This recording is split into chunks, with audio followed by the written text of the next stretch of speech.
Welcome to the Cable Club. We're a video gaming podcast where three guys get lost in a pretty gnarly maze together. And we're here talking about the games you love and rank them. This week's episode is our 61st episode, and it is our 25th and final league entry. Yeah, we made it. We ran the marathon. Woo! Yeah, can't believe we're already here. Yeah, and it's really exciting to get to do it together to wrap it up. Some people I'm going to have to contact to let them know it's over and the voting is going to start, and they're going to be like, who are you again? Full year. Well, we're all excited to be here. This league's entry is actually from Dante. He joined us but didn't submit anything on our Fire Emblem episode. Yes. Yep. So he'll be he's in the Discord, but he won't be joining us for the episode. But he brought us forth Kirby and the Amazing Mirror for the Game Boy Advance. Well, the Game Boy Advance. Dude, I don't know how we haven't got the game for the league. I know. Game Boy Advance yet. well, right before the end, we got one. Yeah, just flip it in there, and Kirby gets some representation too. This is our first Kirby game, too. Yeah, it is. Yep, it is. It is. So, pretty cool. But before we get into any of that, how about we set the mood? Set the mood. In the shimmering world of Kirby and the Amazing Mirror, a curious glimmer split the sky above Dreamland, scattering fragments of a mystical mirror across the realms. 4 Kirbys, each a different hue of cheerful heroism, tumbled through the looking glass and into a kaleidoscope maze where every hallway shimmered with secrets and mischief. Candy-colored clouds drifted through corridors that twisted on themselves, and doors led to upside-down fields of starlight. With the help of a chatty cell phone, you could summon your friends at a moment's notice. Kirby bounced through the puzzles and the maze, puffed past peculiar foes, and pieced together the mirror's shards one by one.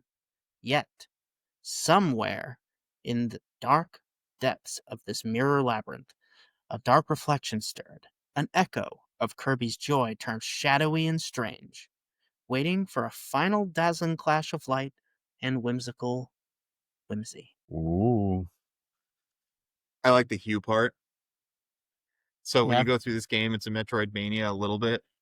And there's not many upgrades like a traditional Metroidvania, but there's some collection items. And I think my favorite ones are the different colors. Did you guys unlock any colors, Kirby? I didn't. No, I I just said it's the regular yeah, one. that's what I I did didn't- too. Oh, yeah. So you can go back to your file, open up your collections tab, and you can spray yourself whatever color you have collected. Oh, neat. Yeah, I didn't know that. The brown spray. the dingleberry one. Brown spray. It's a poop joke. But there's like there's black, white, obviously all the colors that you have of the other Kirby companions. Is I don't know, there's something like 16 different colors you can pick from. Holy and moly. combinations thereof. So it's a good amount. Yeah, Carrots I are may have custom. gotten a color, but never realized it. So, Probably. It just looks like a spray can. Yeah, It I've gives you gotten. nothing. oh, Yeah, I I've got probably a bunch did. of those. Yeah. Yeah. So anyway, before we get into that, I have some announcements.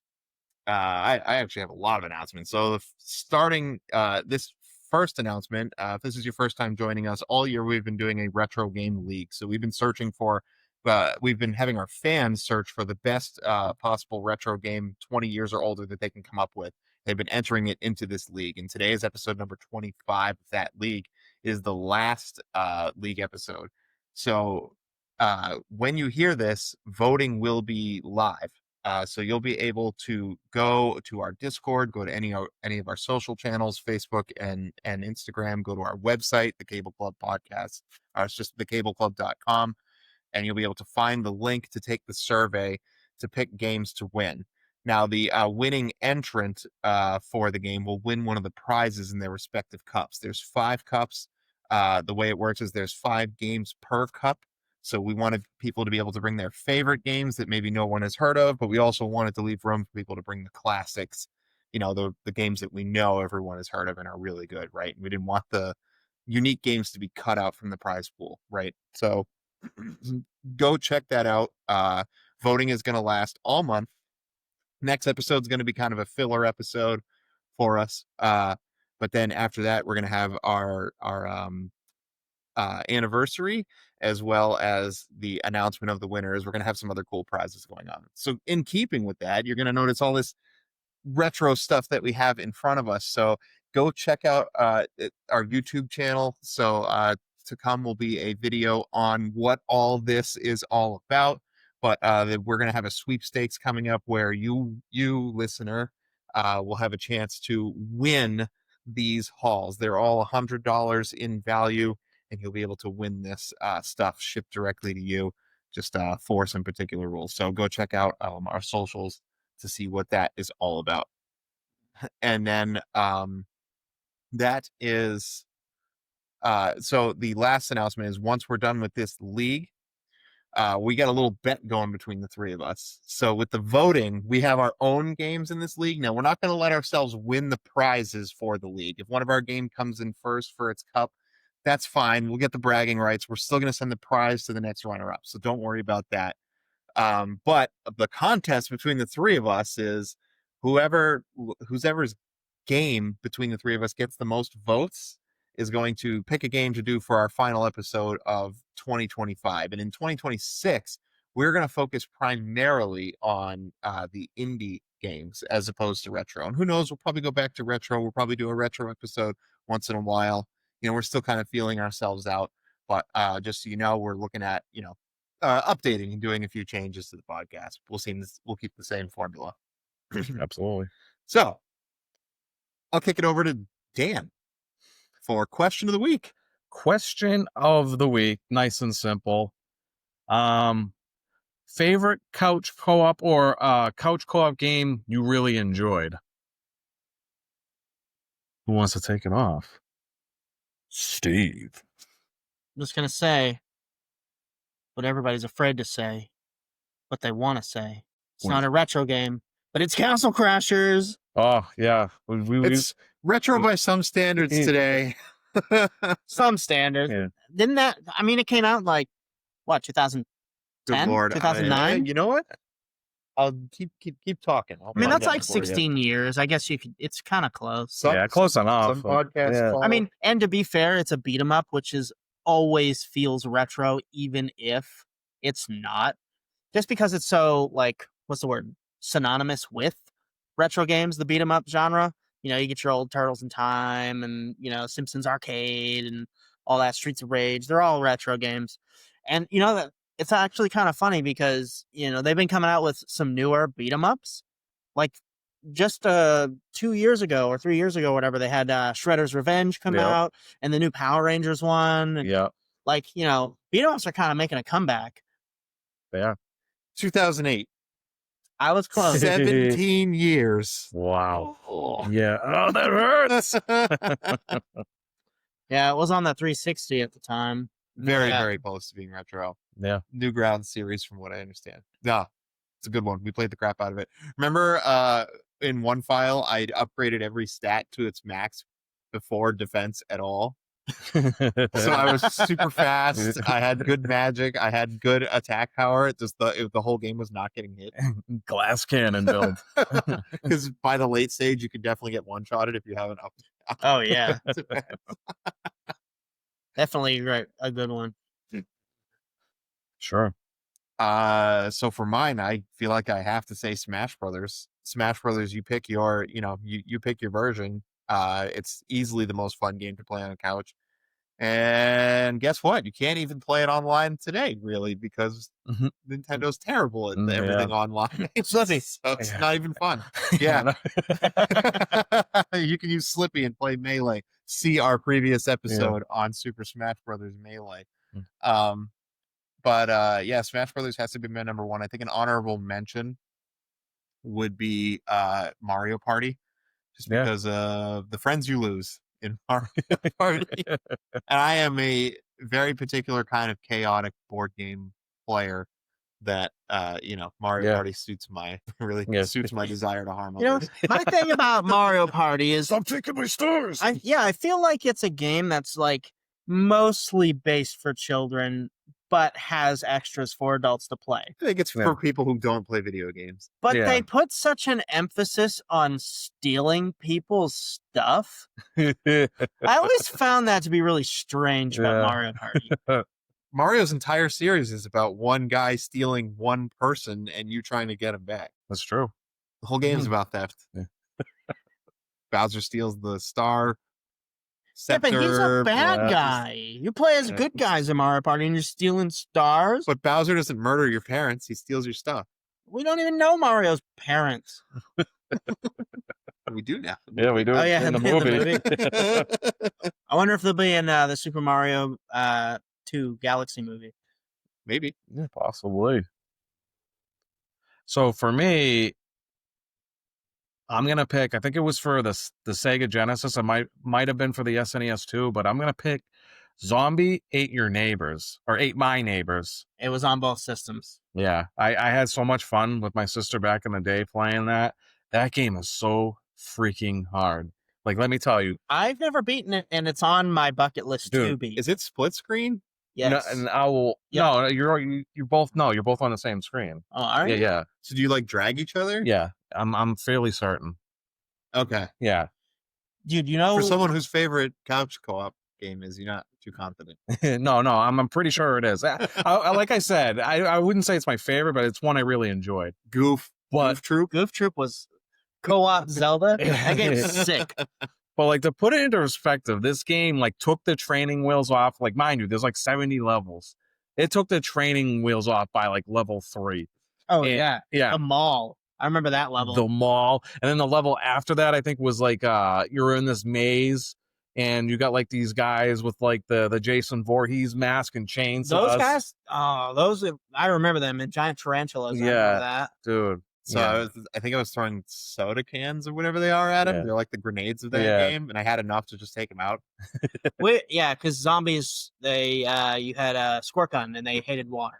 Right. Mm. And then So, you had like the we're gonna have to net Yeah, play that game because that's a good that's a banger. absolutely. Or like you could drink the potion and become like that like demon Hulk thing. Oh yeah, I punch remember that walls too. and stuff. Like yeah, I feel like it's the only way to beat some of the Yeah. bosses. it's a good time.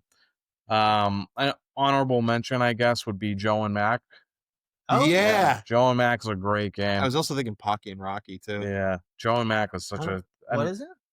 Pocky and Rocky. It's that like it's a shoot 'em up, but you're on foot. Like you're like one person plays the little girl, the other person plays the raccoon. It's like heavily Japanese inspired. Oh, I Played it over never- your house once. Hockey and Rocky. Yeah, Pocky and Rocky. I don't remember it. Yeah, I I've think if you never saw heard a of picture of it, you probably would. Maybe. Yeah. You know what I thought of? That we used to play a lot on the Wii Virtual Console when we had an apartment together. Gunstar Heroes. it. Oh, Oh, dude, yeah. that's a good Yeah, one too. that's a really Yeah. good one. Or the Umbrella Chronicles was also really good. Oh, yeah. Yeah. Rail shooters co-op. Those are always Yeah. a good time. Yeah, we actually Tough played a real shooter today when we went to main event. Like, Yeah. it was real fun. You know, like makes me want to play like the Resident Evil Chronicles. Like those games are fun.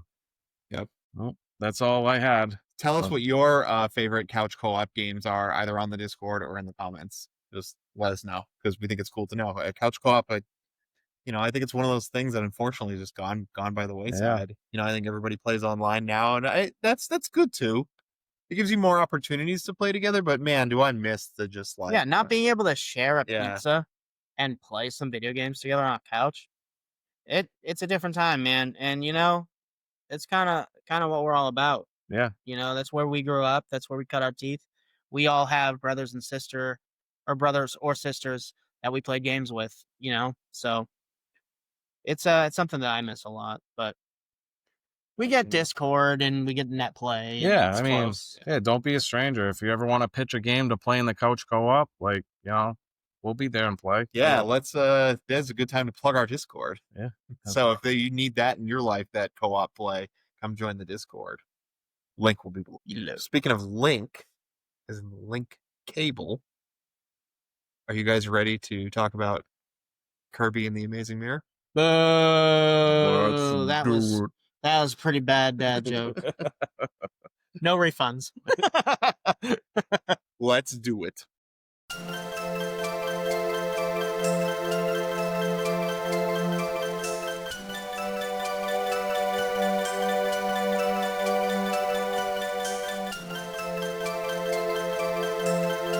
So since Dante did not join us, which is perfectly fine.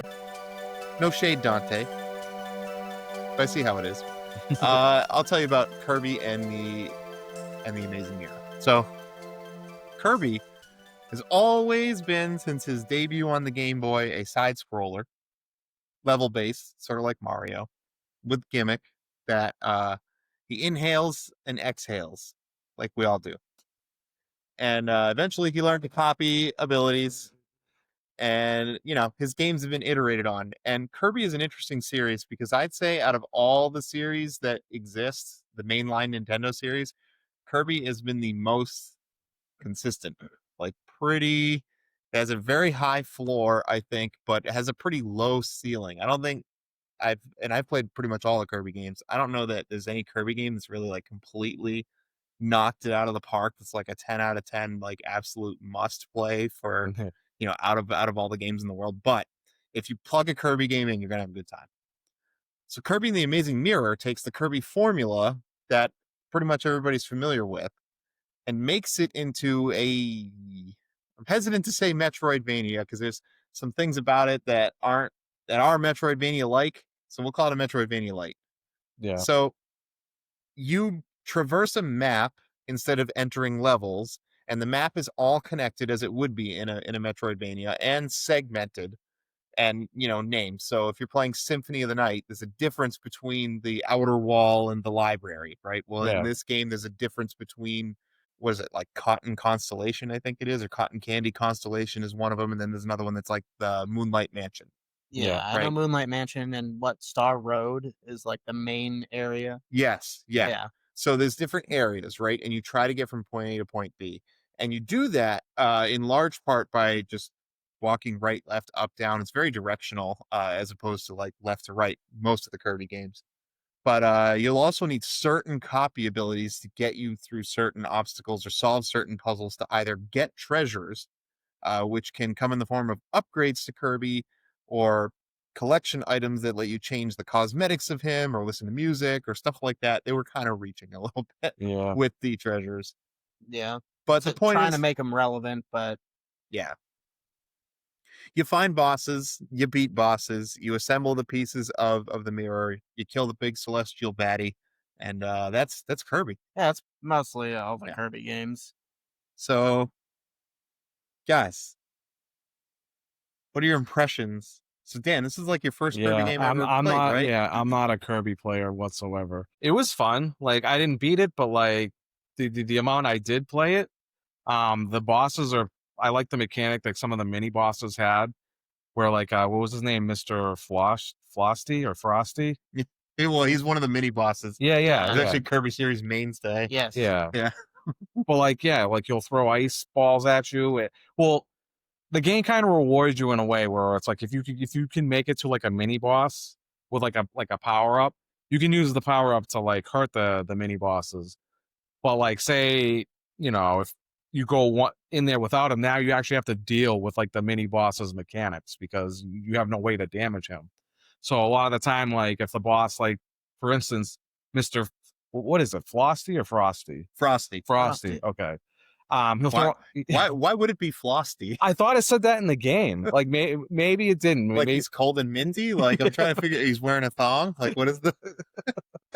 I don't know. I just when I was playing it in the car ride, it looked like Frosty to me. So it's just because you're like, did they really have to add the animation where he bends over, shakes his ass? Yeah. What the hell is up with that, dude? Mr. Flosty's got some whale tail. Yeah, I was like, God damn, dude.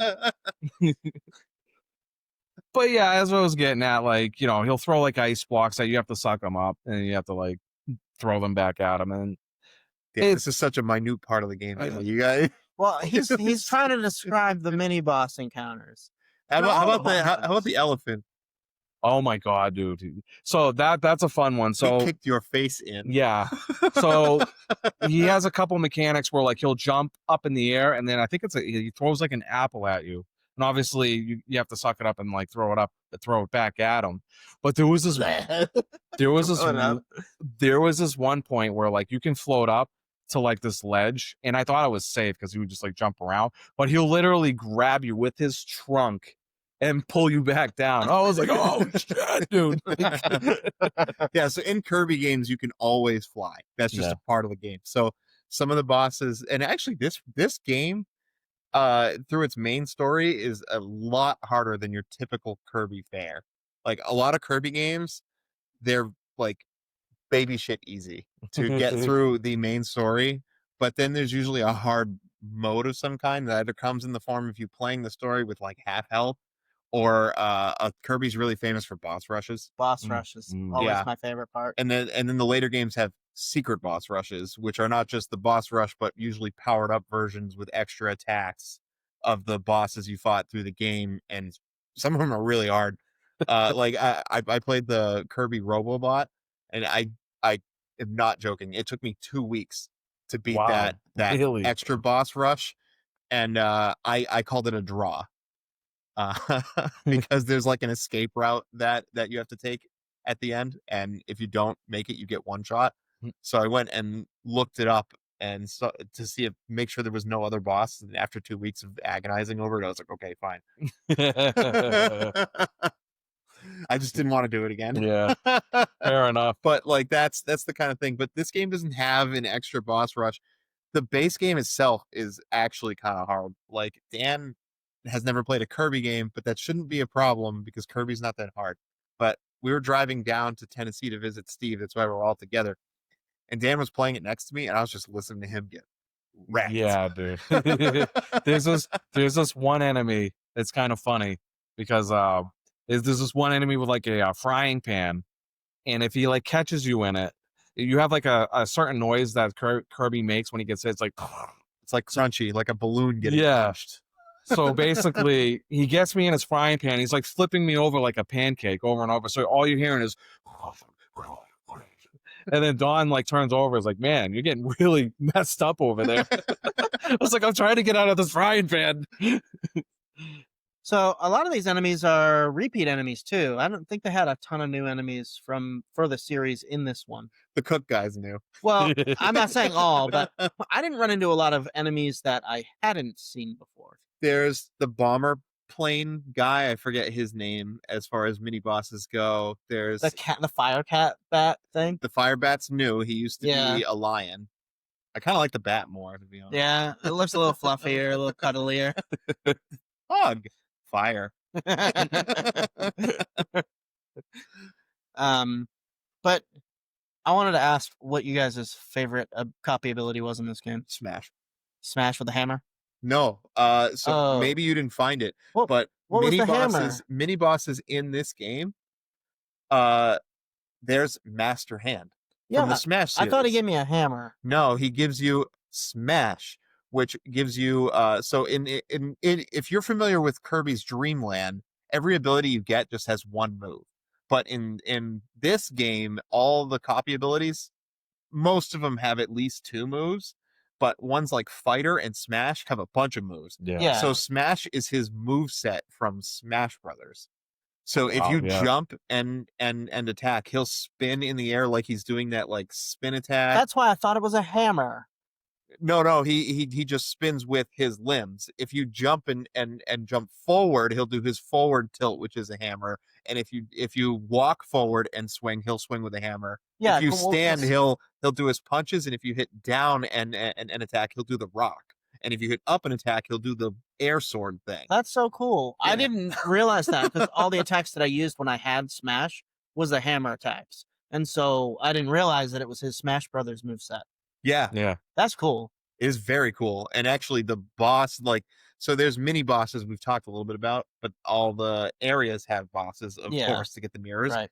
The Constellation boss is you fighting both Master Hand and Crazy Hand. Oh, that's cool. Yeah, it's very cool. And they give you the Smash ability like 2 rooms before it. So you can fight them both with your Smash ability. Yeah, you don't lose it before you get there. Sakurai. Yeah. Well, HAL Labs did make Smash. Yeah. If you're ever wondering why Kirby is, one of the main heroes in the story modes of Smash Brothers, that's why. That's fine. I like Wheel. I always like Wheel. Wheel's cool. He gets a backwards hat and everything. I love Wheel. I like the fighting one with like the uppercuts and Fighter and the chi blast. Like I loved And that one. the punches and the kicks and Yeah. everything. Oh Yeah. yeah. Fighters. The uppercut was absolutely broken. UFO though. Yeah. Oh yeah, you fly around, shoot lasers. Yeah, you have full control over your flight. It's not like puffing. Is Mike in this game? No, but the cooking thing is. Cooking. So cooking is a screen clear, but because it's a Metroidvania, you just have the health bar, right? And you Mhm. never exit the level and reheal and go back in, right? So it's just you and your health, and you have to find either health items or cook. Cook is a screen clear that turns all the enemies into food. So it's like, Yeah, that's broken. I mean, the difference in a Metroidvania is like you're not zoning and constantly healing like you would be in another game, right? Yeah. So you kind of have to traverse and manage your health. Yeah. They make it difficult. Oh yeah, yeah. How does that work on like mini bosses and bosses? I imagine that don't work, right? Like for the cooking ability? I don't know that I've ever tried it. Yeah, I don't even see how that would even work. You know what I Imagine mean? it does. It just It just kills turns up, just kill one shots and you, turns you in- get a maximum tomato. Well, I know that Mike doesn't kill bosses in like Kirby's Dream Land. It just hurts them a lot. If you use all 3 charges, it will. Yeah, well, I don't know about Cook. I didn't get that ability. I tried to get it, but I like That the Cook had missile my ability number. too. The what? Missile ability. Yeah, so that one's a surprise because the enemy that has it looks like the Crash enemy from previous from previous Kirby games. So I had played this when I was younger, and I had forgotten about Missile. So I kept avoiding that enemy, thinking it was Crash because I generally had an ability that I wanted. And then one time I took it because I wanted Crash, and I got Missile, and I was like, "Oh yeah, Missile!" Yeah, and you can fly through multiple blocks and everything. You aim your direction that you want to fly in. But it breaks the steel blocks too, which is really important. Yeah, that was something that I'm not a big fan of. Having locked areas with needing to carry an ability because yeah. Kirby loses his ability when he gets hit. And, I'm not the greatest Kirby player. I feel slow and sluggish when I play Kirby. So sometimes it's really hard to navigate lots of rooms with different enemy placements because I don't have the experience uh, to be good at it yet. So that was something that I found pretty challenging, Yeah. trying to navigate the labyrinth with an ability and not wanting to lose it. Yeah, I actually was struggling with that myself because it was like a lot of the time, it's like, especially in the beginning of the game, you would have like these silver blocks that you would need to get by, but it would be like in the previous like world that you would have to grab something to break it, or it would just be like maybe it would be like 6 rooms like either past or behind it. So it was like what you were saying, it was like you would have to carry this ability for quite some time to like get through it. I wish there was a better fast travel system in the game. I didn't have a problem with the fast travel. It gets you around pretty well. Mm. Well, like there were so many doors, and I got lost really easily. But you've played it a lot more than I have, so I think my problem with it is that in most Metroidvanias, once you open a path, it's open. But in this game, you have to open the path every time you want to go that way. So if you the map is I don't know if you want to say more or less sophisticated. I'm gonna go with less for this particular conversation. it's definitely more simple. Yeah, But I also feel extra lost in it compared to Metroidvanias I've played. yeah. So if you play like Symphony of the Night, you'll get a somewhat reasonable layout of a room if you explore it all on the map. So like if you look at your map, you'll see that rooms are different sizes and different shapes with different exits and where they are, right? In this, you just get blocks and lines that extend out from the blocks. And there's 2 different kinds of lines. There's straight lines, which means that it's 2-way. So if I go from room on the left to room on the right, I can go backwards. Right. But then there's arrows, and those are 1-ways, and that's where things start to get problematic. So like if you are going a route and you're trying to get somewhere to, maybe it's a boss or something, right? You might take a wrong turn because it's ambiguous, like in terms of which way you're supposed to go, and you end up down a 1-way. And that will cause you to have to either A, follow the 1-way to a goal or something to get you out of the maze, or B, you can use the phone to take you out of the maze. And you'd have to go to the next fast travel point and essentially try again. So it causes a lot of retracing your footsteps. Yeah. Which is a pretty terrible design in my opinion. Yeah. It doesn't respect your time. Yeah, it's a little rough. Yeah, I ended up fighting Mr. Frosty and like the the Deco Tree boss like 3 different times because I was trying to figure out where to go. We're back to Mr. Frosty again. Flosty. He did fight Flosty a lot. You know what? One solution would have been really nice that I can think of is all the doors kind of look the same. I wish that they were visibly different for a one-way versus a back and forth way. That way, you would be able to determine if I go into this door, I know I can't come back.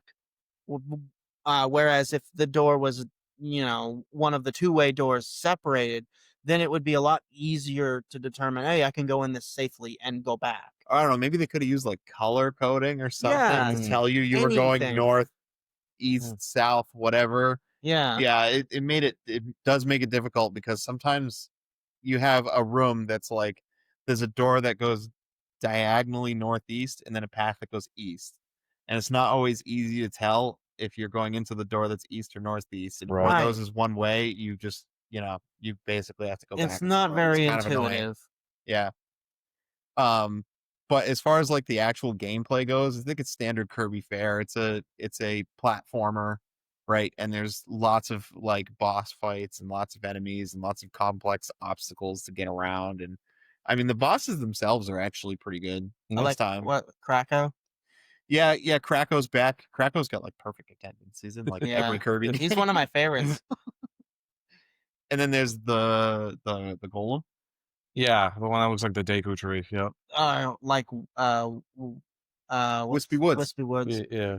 I the like stand-in. Yeah. the knight statue that you have to push into the electric fields. I was gonna mention him. Yeah, he's Yeah. probably my favorite one. I like it. He has a second form too. Yeah, well, the second form's not really. It's like 2 hits. Yeah. It's still it is there. And then you fight Shadow Meta Knight. So the whole story is that Meta Knight gets kicked into the mirror dimension, and then he's fighting some kind of dark entity as Shadow Meta Knight, and then the Shadow Meta Knight cuts the mirror up, and that's why you're kind of like trying to save him, right? So you fight the Shadow Meta Knight. He's a boss, and then trying to think of the other ones. There's like a mole I didn't fight that that one. digs up from the ground and down from the ceiling. He throws stuff at you. What a jerk. Yeah, it's just So I'd say it's pretty standard Kirby stuff as far as the bosses go. I think the main selling point of this game was the multiplayer, honestly. Yeah, true. Yeah. I actually got to play some of that. I played with Danko Misty in the Discord, and Lacey Anthony even logged on to watch us. It's chaotic. Yeah. Well, the fact that you said that you literally can do whatever and like you don't have to you can branch off and do whatever. That seems like really unique. Not a lot of games actually let you do that. Yeah, so it's up to 4 players multi, and that actually gets me a little bit into a mechanic that's different in this game, where you have a phone. So the phone lets you warp out of the maze, which I already covered, but also there are 3 other NPC Kirby's exploring the maze with you, doing nothing. Yeah, the AI is pretty when they're terrible. NPCs, but you can call them if you're in a situation, and they do a couple things. One, they will fight whatever it is you're fighting with whatever abilities they have. 2, they generally will come in and they will give you health, and they do this weird little like Kirby kiss thing. Oh, dude, they can give you health? Yeah, they do give you health. Yeah. No. So the phone's limited. It has like a resource. You got to get batteries for it when it runs out of batteries. But yeah, you can get some health back. Well, because Kirby is in the lore, Kirby, his sucking things in leads to another dimension. So when these Kirby's do the kiss thing, I think they're giving him energy. You from think the they're like dimension. baby birding each other? Yeah. Oh, Cut to the Ace Ventura footage of him Aw. barfing into the bird's mouth, the eagle's nest. And it's a weird thing. And it's not the first game that did it, and it's not the last. This is a Kirby kiss thing. It's just Yeah. something that happens. They just like to kiss each other. Oh, whatever, man. you showing butts on the screen? Yeah. Yeah, Mr. Flosty. Rated M for mature Kirby. Sucking. Yeah. So after you assemble the mirror, you can go fight the final boss, and I think it's Dark Mind this time. I don't know the exact nature of Dark Mind. This is a good time for me to talk about the fact that Kirby has like an extreme interdimensional being body count over his tenure. Like the Dreamland, he fights the essence of Nightmare, like Yeah. a god. Well, Kirby is like he's like a multi-dimensional threat, Yeah, really. for sure. And I think I mean, he's his own pocket dimension for starters. Yeah. He's I think Dormammu. in the they had a Saturday morning cartoon anime for Kirby. Kirby right back at you. Yeah, and he was supposed to be like evil, but something happened. He got amnesia, and he's a good guy, like a Goku thing. And if he was a bad guy, we would be in very big trouble Yeah, for sure. because Kirby doesn't He's lose. canonically the strongest He does member not of the Smash lose. roster. Yeah. Oh yeah, absolutely. Like, especially like the ultimate opening. He's the only character that doesn't get shellacked. Like, And I'm sorry to say, but I think Mewtwo would probably wreck most of the Smash, But not Kirby. but maybe not Kirby. I mean, so Kirby fights the ultimate life form in the Forbidden Land, and in my opinion, that's small potatoes because the Forbidden life form is a life form by traditional definition, and most of the things that Kirby kills at the end of the game, arguable that they're alive by our simple living being definitions. Yeah, they're more like ideas, ideologies. Kirby smashes ideologies. Kirby's crazy. The power level's insane. it's just the pink ball. Like, So you fight Dark Mind, and instead of helping you, Meta Knight throws his sword in to the mirror, and you get an ability called Master. And Oh, you get that in other games too. oh, really? I don't remember which one it is, but I'm pretty sure Master is in another game. Yeah, maybe. So Master is just you using Meta Knight's sword, which apparently Yeah. is also really good. And you can like throw energy blasts with it. You can do spin attacks with it. But the one I like is if you run and you attack, he does this ridiculous corkscrew dash attack. oh yeah. And if you hit the final boss with it when he's vulnerable, it'll take like 3/4 of his health. Now that sounds broken, but you fight the final boss first form 4 times in 4 different terrains, which I think is a little too much. Yeah.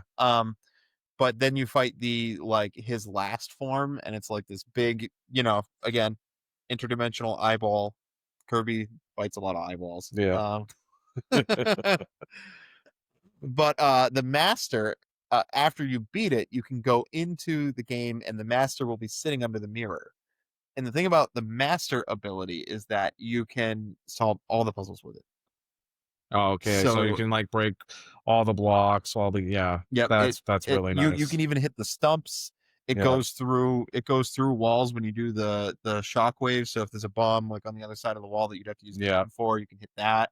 Yeah, it does everything. So it makes exploring the maze and getting that 100% a lot. Yeah, I mean that's a nice reward. Like basically if you just want to like finish the game 100%, they give you that as a a tool to like to basically do it in a timely manner. The other thing that's a mainstay in Kirby games, did you guys try any of the sub games on this one? I have not. Well, what are some of the sub games that we could play? Yeah, so the sub games for listeners, if you played Dreamland, which I think is the one most people have played, it was like Quick Draw, the crane machine. There's like in the NES version there's the one where Diddy's throwing stuff through the air, and you have to try to suck up only the lives and not the bombs and stuff like that. Those are sub games, and It reminds me of like Kirby All Stars. Yeah, well, the sub games are just mini games. Yeah, like Kirby All Star, they had the quick shot or and then what was it? You had to crack. You had to make the most powerful attack and crack the earth in half. Yeah, so that's actually from this one. Oh, So it's like the martial arts contest. Yeah. So you have to like power them up, and it's a series of like action commands, like aiming and then the Yeah. power bar going up and down. And if you do it well enough, so they all punch the ground, and whoever gets the deepest crack wins. But if you do well enough, it'll like keep cracking and then cut to white, and it'll show the planet just splitting in half. yeah. Oh, is it? It's also in that one? Yeah. Okay. And then there's the other one called Wave Rider, where he's on his warp star, and if you jump so he goes up and over waves, and you're supposed to jump at the right time, and if you jump, he gets a serious speed boost. So the point is to jump and you have to avoid the hazards, because if you hit Yeah. the hazards, you slow down, and it's a race with you and the other 4 Kirby's. So you're trying to like time it over and Nice. over again. That's cool. Yeah. Yeah, the sub games are neat. So there's just some extra content there and cool stuff to do with your linked friends. Oh, and then the last one is like quick draw, but instead of you shooting at each other, there's all 4 Kirby's around a table, and if you a dish comes down with like a lid on it, If and you need to get something good but not something bad. if you try to like suck up early, you don't get any like you get one chance to suck up. So if you suck up early, you get nothing.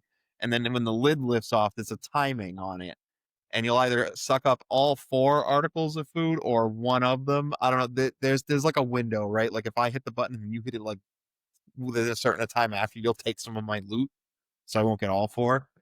But then sometimes there's bombs, so you're just like waiting, and if you suck up the bomb, Yeah. you lose. You lose points. So it's good That stuff. sounds like good fun, like a Mario Party minigame, basically. Yeah, and it's cool that the Kirby games always have that. So this one has a nice multiplayer element. I'll tell you the one thing though, and I don't know if this is just a product of the time, but so at the time, this was one of the games on the GBA.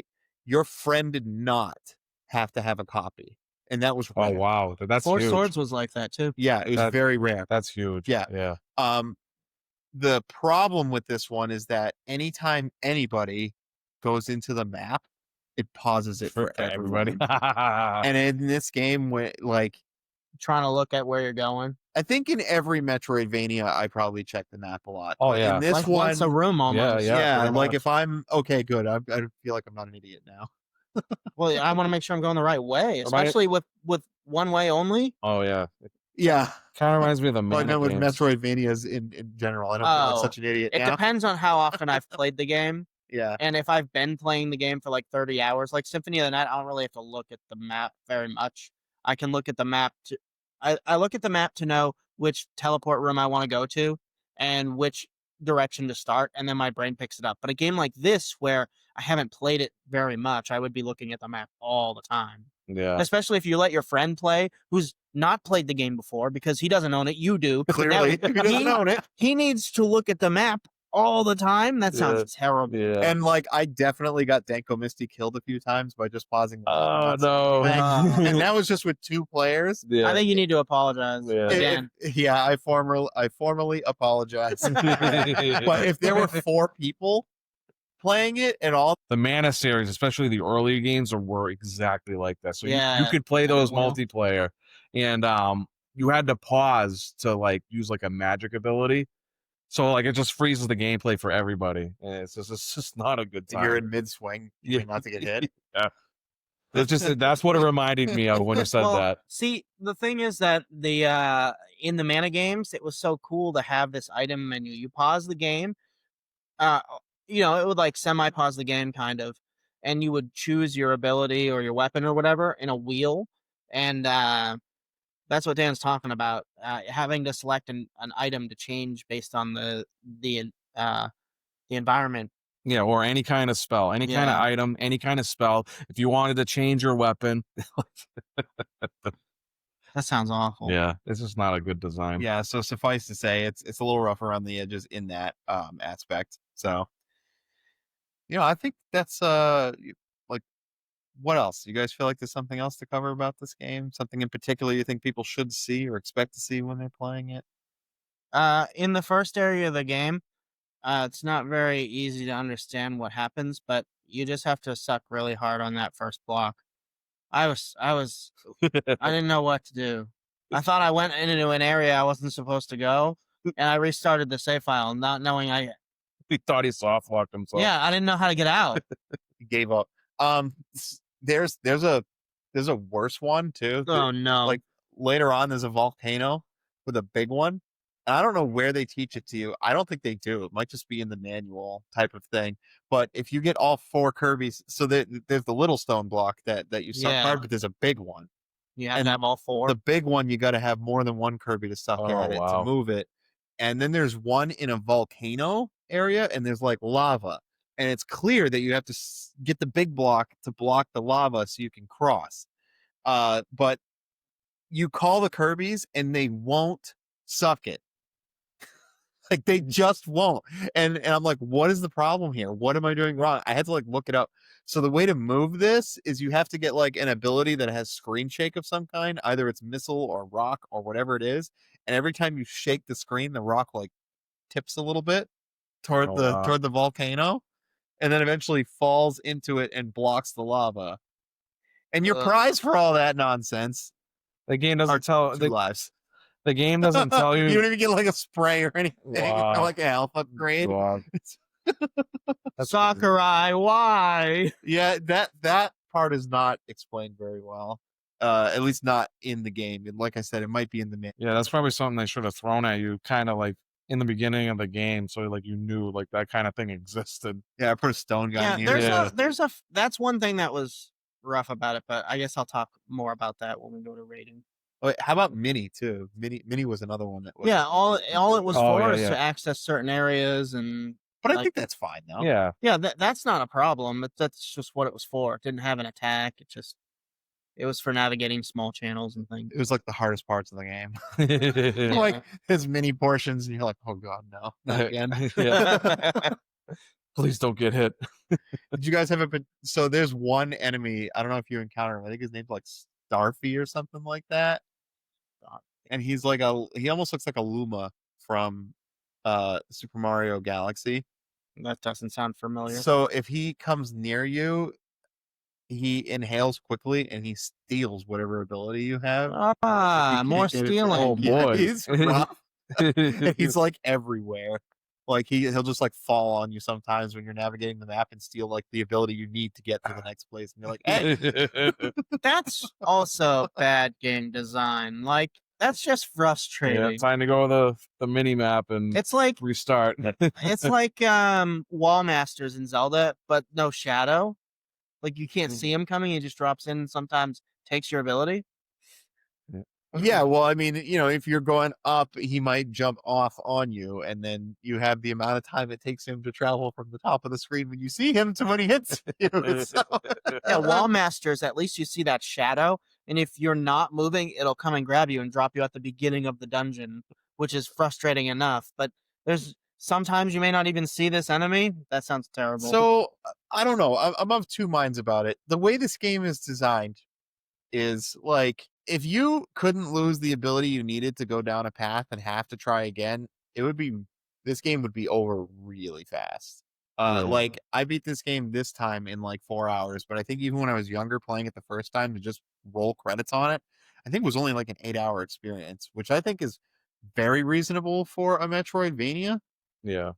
You Why know, would you be Yeah, that's long? not too long. yeah, like how long is like Metroid Fusion? Yeah, it's like I 5 think, or 6 hours. yeah. Yeah, like so, you know, I think it's pretty reasonable. So we're talking about this as like this is a super frustrating thing, but it doesn't pad out the game as much as you think. Like most of the rooms are really quick to go from point A to point B. So even though it's frustrating, you might be on like a 3-room chain and you have to go back as long as Right. you've got the fast travel points, which are really Yeah. hard to miss.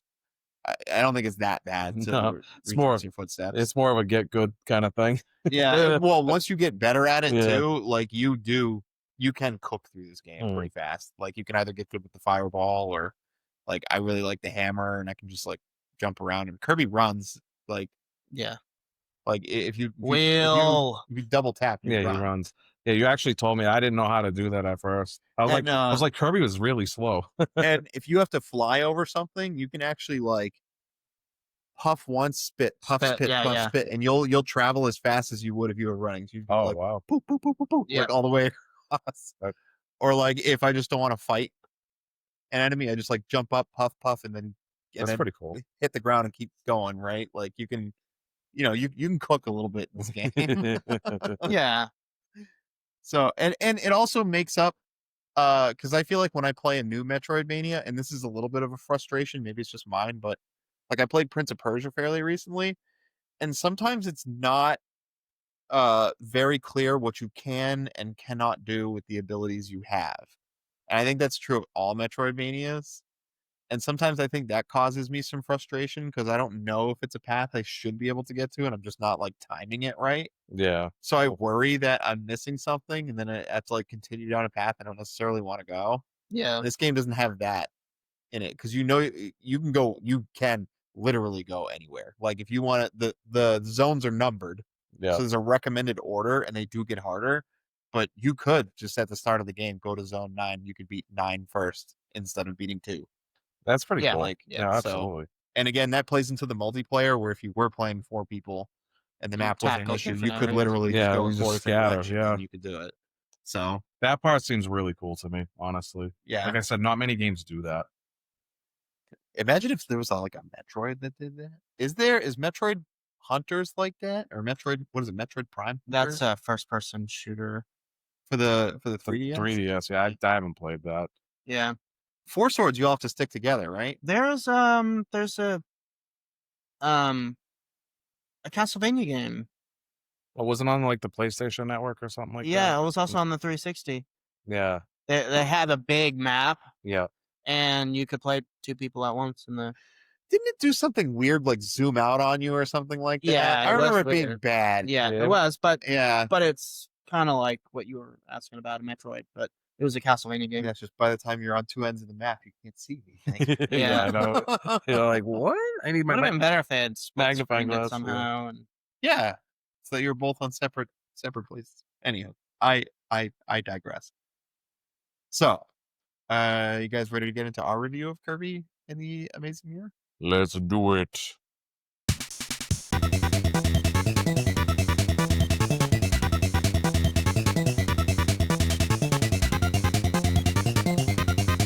All right, so this is the part of the show we got to get our plugs out of the way. You know, we got to do it.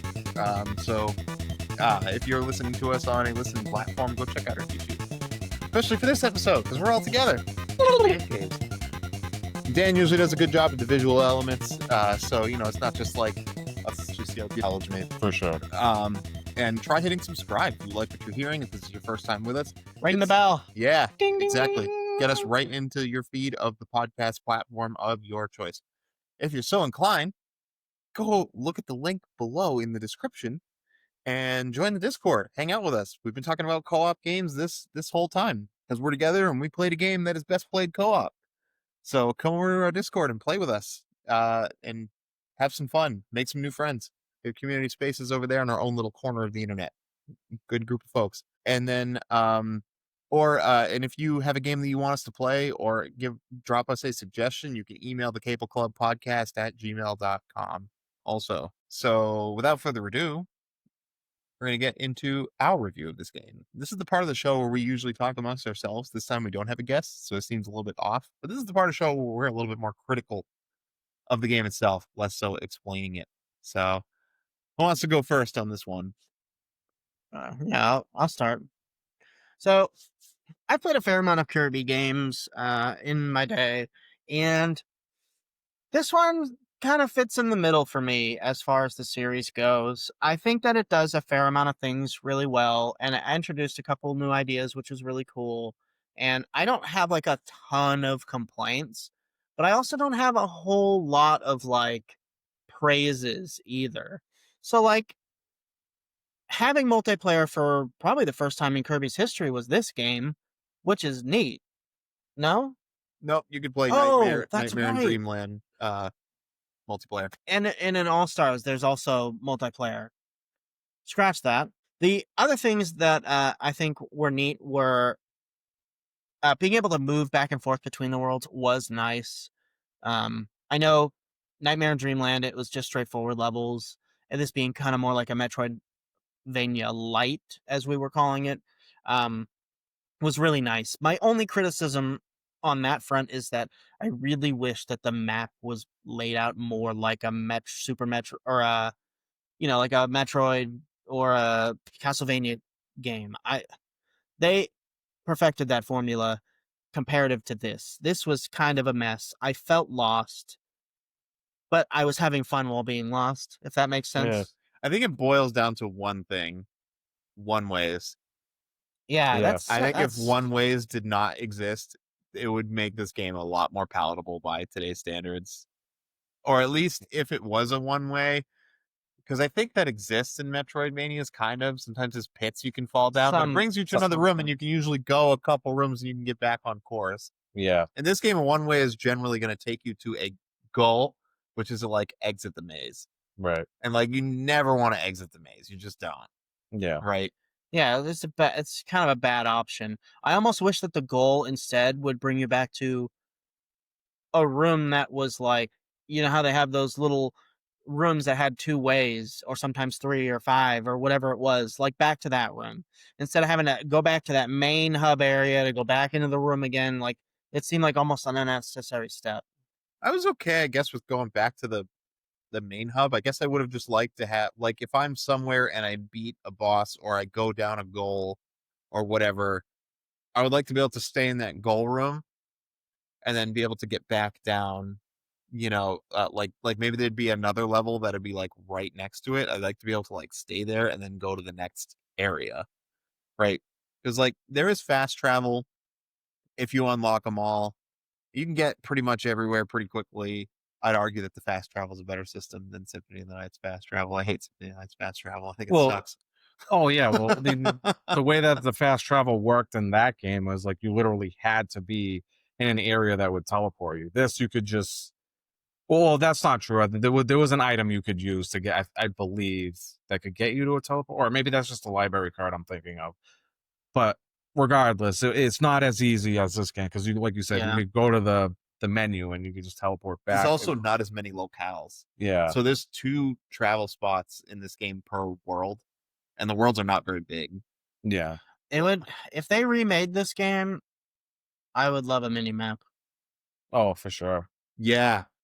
A mini map would be really good. And it would also fix the pausing the game if other Mm. people were playing with you. Yep. It would also fix the what door am I going through thing. Like Right. if the doors were on the mini map, it would fix that. That'd be really good. Yeah. Yeah. For sure. You know, I mean, they tried really hard, and you can see the effort. I just feel like it was a little bit. I don't know if mismanaged is the word, but I don't think anybody was telling Sakurai no, and they should have been. Yeah. I would have been happy with like a mini map with like just like a dot on like the square that you're in. So basically, like if you're going to take like a diagonal path, that dot would show on the square. So if you were like close to that entrance, you could see, oh, my dot's basically Yeah, right where. even just like an outline of a square and your dot moving around in the Yeah, square, even exact- if it wasn't like Exactly. That's all I would need. Yeah. Because that's how Metroid is, right? The squares don't have texture in them. They don't tell you where all the ledges are or anything. No. Or at least the old Metroids don't. Right. I think the new one does. In Symphony of the Night, whatever room you're in, the entire room glows, so you know what room you're in, but it doesn't have location in the box. Yeah. Yeah, like you don't see the textures of the landscape and stuff Right. like that. Yeah. Yeah, so that part of the game is scuffed, and that's unfortunate because that's the whole game. Yeah. So like what you traded for that game, and I'm with you on the where this ranks in Kirby. I've played like every mainline Kirby game. I think. Trying to think of one that I haven't played. Epic Yarn. Is that one considered mainline? I don't know. It's on the way. All right. Well, if it is, that'd be the one I didn't play then. But like I've played all the Dreamlands. I haven't played Return to Dreamland yet, but like it's easier for me to count the ones I haven't played. And I would say this one ranks mid lower on Kirby. Now, Kirby's got a pretty high floor. The worst game in Kirby is still a pretty good game, and I think this one's still pretty good. Era. Air Ride's a racing game, though. Yeah, I know. I was kidding. Oh yeah, no. Yeah, we have all that to look forward to on the Switch too. Is Air Ride. Stay tuned. But so that's kind of how I feel about it. And you give up things like the boss rush to have made this happen. But you get a lot of good stuff like the smash ability and the master hand and the crazy hand seems like a really good addition to the there's game. just like a lot of good Easter eggs. There's a lot of enemy variety. Like there's just this is good stuff going on here. But like I don't have much to go off of because like I don't like play Kirby games, so like it could be just be baseless. But like I just don't think Kirby as a character itself is very interesting. So like I just never really got into Kirby. So this is basically one of the first Kirby game I've ever played. And first impressions, like I know this is like a Metroidvania-esque one, so it's not like you're getting a true experience. But I would probably, for my personal taste, it's probably a bit below average for me. Like there was times where I was getting frustrated because like I was getting those one ways are absolute killers. But like again, I don't have anything else to go off of because I don't play Kirby games. But just So is it going to make you want to return to the series and play another Kirby game? probably not. Like and like I said, it could be baseless, but like Kirby just doesn't interest me. It never did. I don't know what else to say about it. Yeah. I play it when I want to play a cozy Yeah. game. I'm kind of a cozy gamer sometimes. Yeah. And I'm just like, I feel like playing a Kirby game. It's light. You don't have to work too Yeah. hard. Get back, whatever. Fair enough. All right. You guys ready to rate this thing? Let's do it. Ready to rank.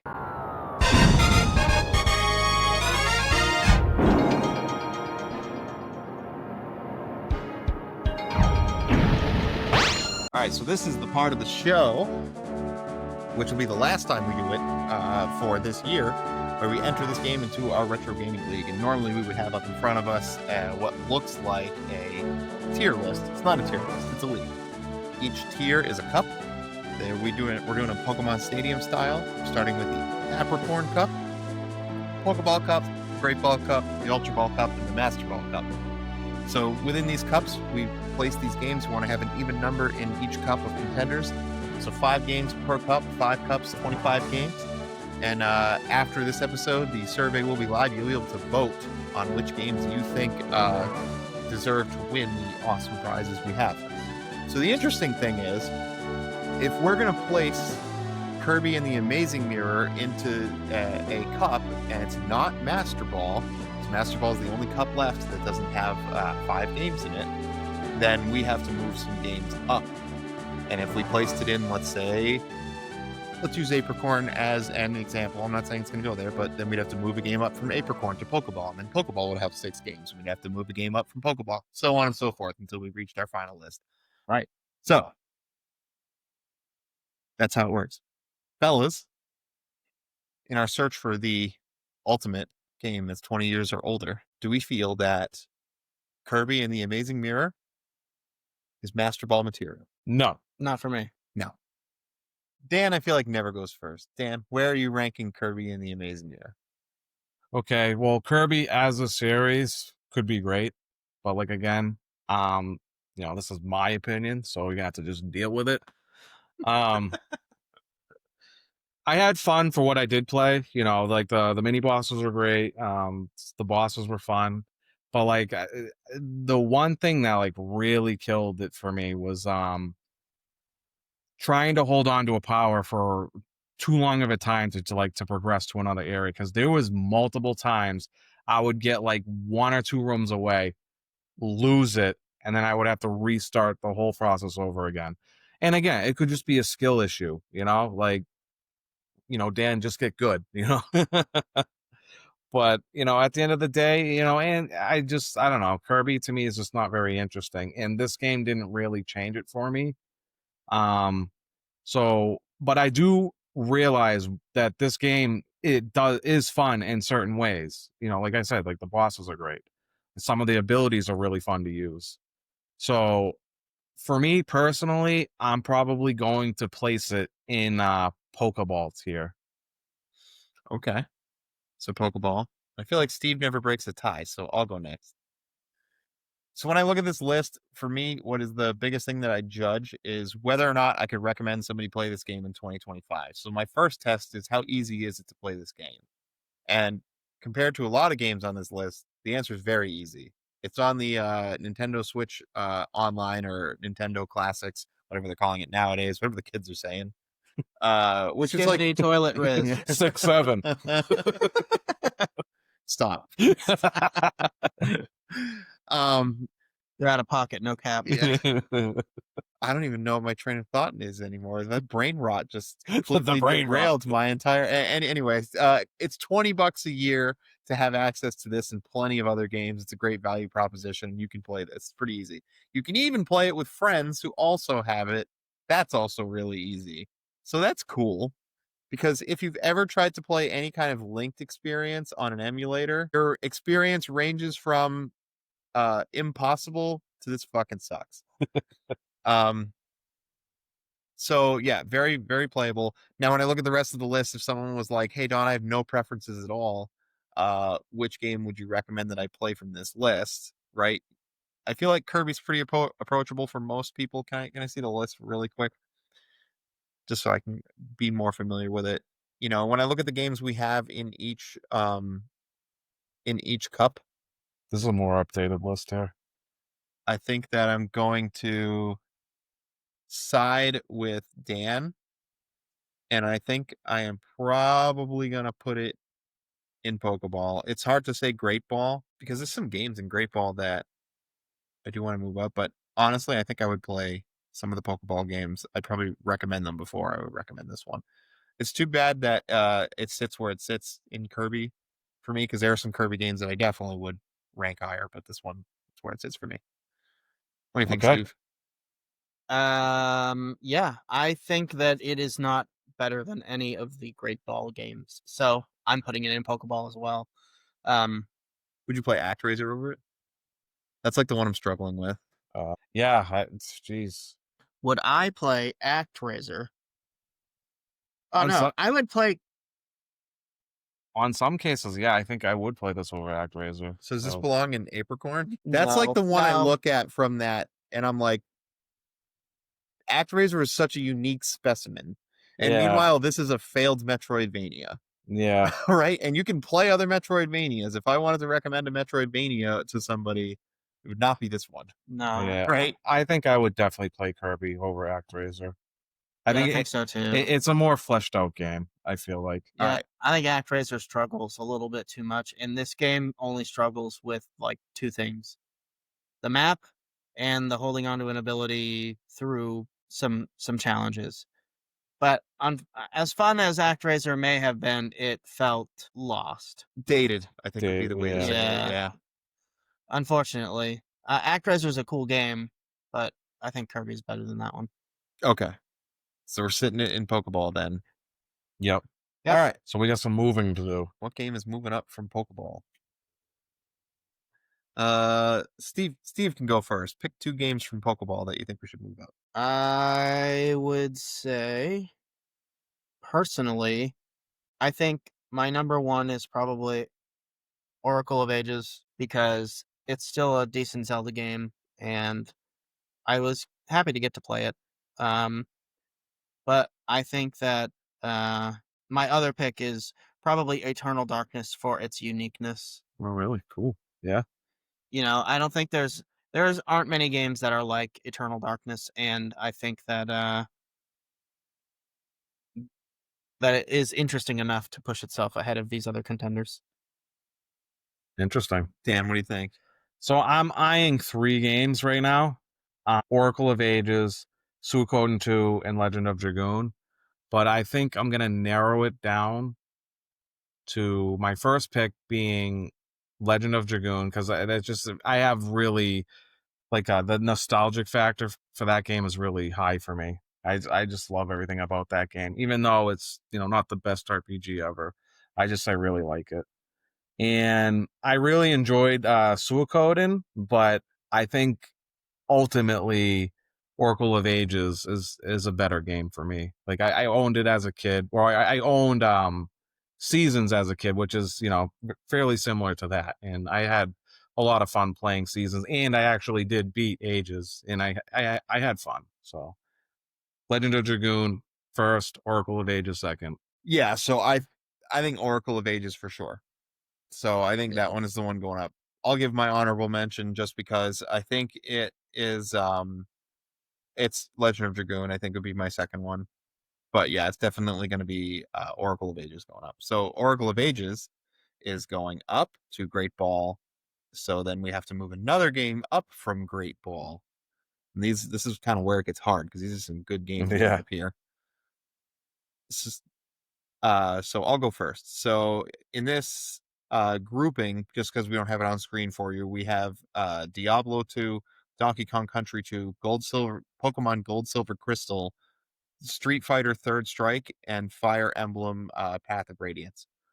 So out of all these games to move up to Ultra Ball, I think the two that I really enjoy most, I would say it is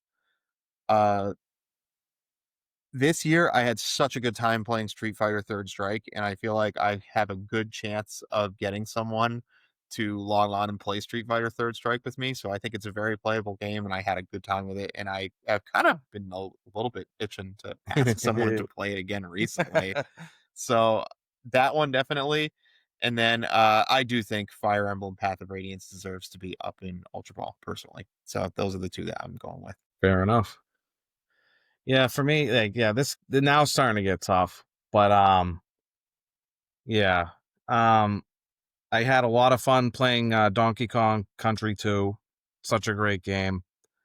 You know, I had a blast playing Street Fighter 2 with you guys. It's Street Fighter 3. Oh, Street Fighter 3, sorry. It's like what Don was saying about like the pixel art is just it's like masterclass. And the music's good too. Yeah, it's so good. Dudley's theme, oh, I can't get enough of that. I want to be Dudley when I grow up. Dude, like Diablo 2, I mean, that was a decent game, but like ultimately, if I had to narrow it down to 2, I always ask my question of like, if I had these 5 games and I could only pick 2 to play for the rest of my life, which would they be? I think Street Fighter 3 has got to go up there, as my first pick. And then probably after that, J-Mo's gonna be so happy. dude, this is tough. I love Pokemon too. Like, but you know what? I think I'm just gonna go with Donkey Kong Country 2. Okay, as my second pick. So we're both first pick and third strike. Steve, I want your opinion anyway. Okay. No, see, I'm personally, well, see, because I have the power, I have the power. I get to kind of like push it around a little bit. So I actually think out of all of these, like, my personality is gonna go for Donkey Kong, but Street Fighter 3's legacy is so great that I would put it up, and it also puts my game in a better position in the Great Ball tier to win that tier. So if I was in Dan's position on the second or in your position on the first, I would probably put Street Fighter up ahead of my game to have a better chance of winning a prize. Oh, he's doing a strategic. Yeah. So, but in all honesty, Street Fighter 3 is an amazing game and it deserves to be recognized. But I love Donkey Kong Country 2 so much. So it's fine. JMO can have his Ultra Ball tier. Yeah, he can quit crying. All right, so Street Fighter 3 is up in Ultra Ball now. So now we have to move another game up. Our last game up to the Master Ball, the upper echelons, you might say. And the 5 games in question, well, 6 really, because we have Street Fighter Third Strike up in there now. We have Tony Hawk's Pro Skater 2, Silent Hill 2, Super Mario 3, Final Fantasy Tactics, and Zelda, the Legend of Zelda Wind Waker. Of those. So I went first last time. Dan's the only one that hasn't gone first. Very hard indeed. Holy moly. It is, but it's not. No, this is tough. Jeez. Okay, so I like Zelda in general. Zelda Wind Waker was good. I really enjoyed Tactics. That was a good game. What hasn't been said about Super Mario 3. Silent Hill's great, and Tony Hawk's is always a good time. I think the weakest one for me is Silent Hill, so that's definitely not going up. I'm not really like the biggest Tactics fan, like that type of game, but I had so much playing that game. But I think for me personally, that's a perfectly reasonable placement just for, my tastes. So what do I got? I got Zelda, Super Mario 3, and Tony Hawk 2. And Street Fighter. I think I'm going to go number 1. Jeez. I think Super Mario 3 has got to be my number 1 because that you can always just go back and play that game for a quick hit. It's just that good. It's like basically like mastered on that particular system. And then I think for my number 2 would probably be Tony Hawk's Pro Skater 2. It's a good list. It's hard. My number Very one hard. is Tony Hawk 2 because Mm. if I was looking at Super Mario Brothers 3 and Tony Hawk 2 sitting on a table and I get to play whichever one I want, it is even easier to pop in Tony Hawk 2. So that's your number one and number two, Tony Hawk, and then what's your number two? Yeah, probably Super Mario 3 is number 2. So But- we flip flopped. But the thing about Tony Hawk 2 is it isn't an investment like Mario 3 is. Mario 3, there's no saves, right? So you have to play it start to finish. Tony Hawk 2, you just put the damn game in, you get the 2-minute run, go about your day. I mean, not It's nice. not necessarily. It's so it's on. nice. The GBA version is the superior version of Mario 3, I'd say. Yeah, but that's not the one we got. It does have saves. Well, that's like saying the remake of Resident 4 doesn't count either. Yeah, Well, it didn't. I placed Resident Evil 4 as It doesn't, but we could talk about it in context, which we are always free to Yeah. play any version of the existing game. Yeah. And I generally discredit emulation as being available personally, because people have reasons against it, and it's whatever. Yeah. But So, like, for me, it's personally, I'd rather play Super Mario World than Super Mario 3. But I don't not think on there's this list. but I don't. Can I finish? No. You're great, and I'm gonna let you finish. But Beyonce had the greatest music video of all time. But Super Mario 3 was the greatest Mario game of all time. Not in my opinion. But, however, I am going to say that I personally don't enjoy another Tony Hawk game as much as I enjoy number 2. So, with that reasoning, I would put Tony Hawk 2 in front of Mario 3 in this instance. All right, so you guys are flip-flop 2-1. Okay, so so I get to break the tie between these two, basically? This is what it gross. Oh, because part of me is like, do I want to put Mario in the tier twice? Do I want to be puckish and say that Tony Hawk? So the game that I want to put up there is really a game that everybody can and should play. And if you are starting your video game journey today and you need to figure out, the foundation of which video games come from and why they're fun for such broad audiences, then, you can't do much better than Super Mario 3.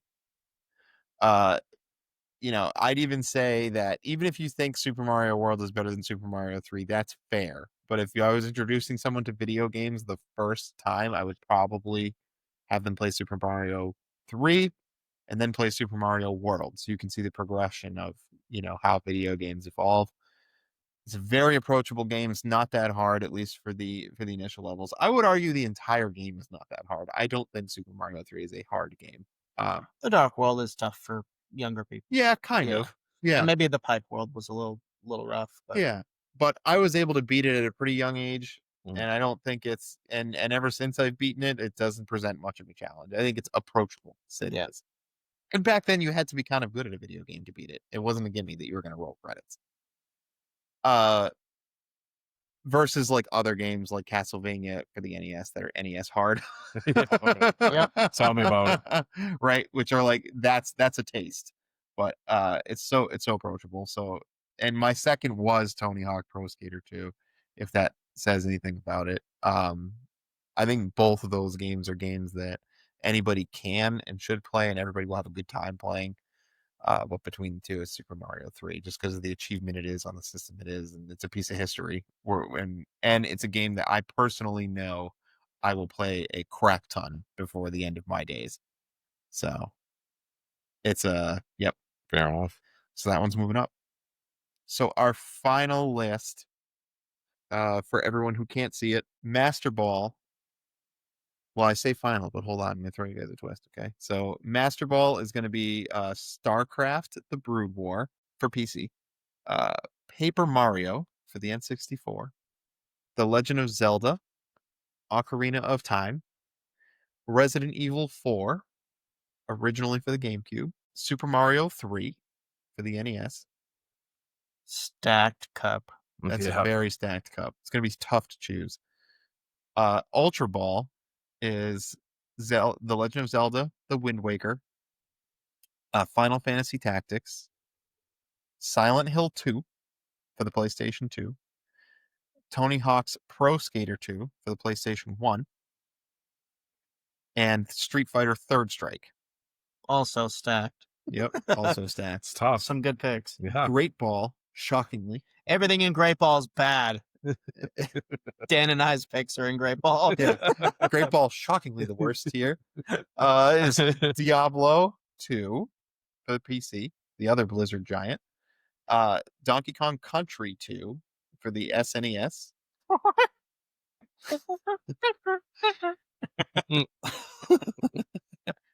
Pokemon Gold, Silver, and Crystal for the Game Boy Color, I guess. I think it's technically a Game Boy game. That's how I feel about it. And then Fire Emblem Path of Radiance. Pokeball Cup is Eternal Darkness for the GameCube. And Great Ball also has Zelda Oracle of Ages. So Pokeball has Eternal Darkness for the GameCube, Suikoden 2 for the PlayStation 1, Legend of Dragoon for the PlayStation 1, Jet Set Radio for the Xbox. Future. Yep, Jet Set Radio Future, not the original. And then today's entry, Kirby and the Amazing Mirror. Apricorn tier has X-Wing versus TIE Fighter, originally for the PC, or some version of it. And then WCW versus NWO Revenge for the N64. ActRaiser, the launch title for Super Nintendo. Mega Man Soccer for the Super Nintendo. And JJ Squawkers for the arcade. Before we wrap this up, I want to ask you guys, will we go back and change any of this? Are there any games we think we should move around on this list? We painstakingly went through this all year. This is not rushed. No. And I went on another podcast called The Old Switcheroo, and they asked me if there was anything in the list that I disagreed with. And I absolutely said no. This list to me looks fair to me. Now that I'm thinking about it, because we talk about it, pretty descriptively, like when we're placing it through these lists in these cups, and just by looking at them, I think they're in the spots with our tastes combined. I think they're in the perfect spots. Yeah, when you consider that these 5 games in each cup aren't indicative of exactly which spot within their cup, they all belong together, then I think it's really solid. Yeah. I'm not mad with any of the placements on the list. I would send it like that personally. Wow. Yeah, the funny part is that when we just talked about moving things all the way from Pokeball up to Master Ball, we all kind of had mostly the same top 2, except for Pokeball, right? I had Eternal Darkness, but you two had the same 2 games. And then we all had the same games going up into Ultra and then the same games going into Master. So it makes sense. I think we were in unanimous agreement on everything we moved up. Yeah. This time. For the most part, yeah. Yeah. Well, actually, if I'd make one change, Gold and Silver would be going into Masters. Why? So you wouldn't ever win? Tell us what you'd move down. What I would move down. Let me see. You're on the spot now, Sonny. Okay. If I was to move. And keep in mind that Super Mario 3's up there. I'm moving Paper Mario down just because of Dawn. Oh, you scum. Yeah, that's which one it would be, actually. No, I'm just being facetious. I mean, this list I think is pretty sound. I am shocked that Paper Mario made it to the top, guys. I really am. Yeah. Are you? Yes. Do you not think that it competes with Ocarina of Time? Well, personally, yes. I thought it was a little bit more niche to me. It's a really well crafted game. And I know you share a similar history with me. Yes. But I was surprised how much Dan liked it, being someone who had never played it ever. Have you even played Mario, Super Mario RPG? No. Yeah, Dan never having played a Mario theme RPG was like, oh, this is the juice, because I didn't vote for my game all contest, but just Dan being like, oh yeah, this is. I would 100% recommend that game to anybody. Yeah, it's that good. So I'm shocked. Is there any game here that shocks you as to where it is for good or bad? Honestly, not really. I mean, I think anything you think we'll catch flack for? I think that Radio Future has a pretty niche diehard fan base. I think but it's more like Extremely. I think it's you would get flack for like a certain audience for a certain game. Like I know like how we have like say Pokeball Cup for example, like having Suicoding in there. I know like the diehard fans will be like, "Are you kidding me?" Like, But then would they look up the list and be like, oh, okay, maybe I can because I make a justification as to why this landed down. because I've heard like people saying Suikoden was like one of their favorite games ever. So like, I've heard that multiple times. Well, so. I can admit something's my Yeah, favorite, yeah. but also admit it's probably not everybody's. Yeah, Right? but like, yeah, I think like me and catching Rocket Knight Adventures. I mean, yeah, I think Yeah. catching flack it's definitely audience dependent on certain games in this list. So you think Suikoden is likely the most The most sus. yeah, the most sus of all these? That's Sussy Baka.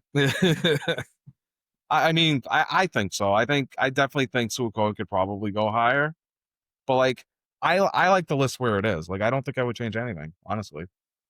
Steve, anything that shocks you in this list that you think that we would catch flack for?